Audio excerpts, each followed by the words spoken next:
Lubbock Christian is off to a fast start this year, scoring an average of 45 points per game through 3 games this season. And a big reason for that is with the offensive surge is running back Seth Eaton. Here's George Watson with more.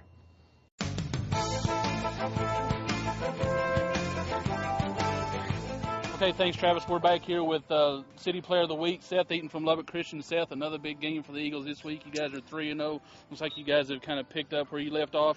You personally kind of picked up where you left off last year. Talk about your season so far. It's been a lot of fun so far. We've just come out working hard and practice and everything, and we're hoping to continue winning and continue having success with what we do, and hopefully we'll continue winning.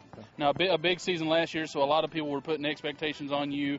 Talk about coming into this season. What kind of things did you work on, things did you look for to improve your game going into this year?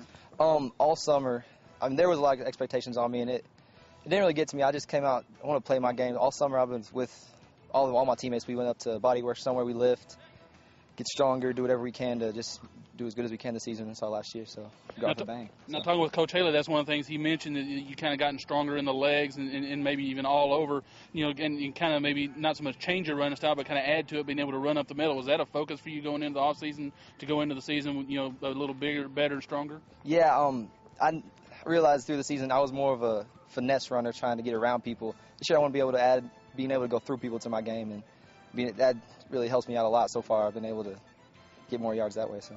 You guys are 3-0 right now on the season going into this game with Rawls. It was kind of a stumbling block for you guys last year with Rawls. Talk about how focused you guys feel going into this game this week. We're extremely focused. We've already been in the film room just today, and we're really trying to focus and make sure that we come out strong and we come out fast, hitting hard, and making sure that we don't slip up like we did last year and fall off before district starts. Now, that was another deal. You guys had a good non-district, but when district came around, things kind of fell off. Do you guys feel confident that you can avoid that this year? Yeah, I really do. I feel like our district last year there was a bunch of good teams in that district. I feel like there's a bunch of good teams in our district this year too. So I'm planning on just coming out and getting that momentum going into district, hopefully being able to keep winning.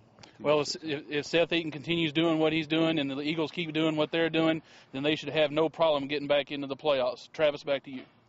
All right, LCHS off to a good start so far, George. Yeah, very good start for Lubbock Christian, behind Seth Eaton, doing a little bit of everything, doing a lot of the same things he did last year when he was a 1,600-yard rusher, and he's got about 400 or 500 yards this year and really leading the Eagles well. They were in kind of this spot last year, kind of like Seth mentioned, against Rawls, and had that game against Rawls and kind of stumbled, but I know they're focused and ready to go for this week. And you mentioned a little bit about Muleshoe, and defensively they've been stepping up. A guy that's been doing it on both sides, Ray Ramirez, 8 catches, 145 yards, 2 touchdowns receiving. He gets 2 interceptions, 4 pass breakups in that game. I mean, Muleshoe looks like they could be a strong team on both sides with him. Yeah, we just keep seeing more and more weapons every week. Emerge from Muleshoe. The Wood brothers. That sounds like a furniture movie. I don't know. Ray Ramirez. And guys offensively and defensively stepping up. Every week for the Mules, and that's why they look like to be a very dangerous team coming down the stretch. Lance Ratliff for Friendship, another area player of the week. He does some things on the offensive side, special teams especially. He gets a 100-yard kick return in this last game, but he also kicks 2 field goals. Yeah, he does a little bit of everything for the Tigers. Gets a 44-yard catch, has a 102-yard kickoff return, gets an interception, kicks a couple of field goals, and just a super nice kid and a pretty good basketball player too. We'll have to watch him when he plays basketball. But yeah, he's one of those versatile, multifunctional weapons that Coach Davis really likes to have on his offense and on his defense. And Coach Cervant's going to talk with us here in a second about Estacado's defense and what they're going to have to do against Snyder's run.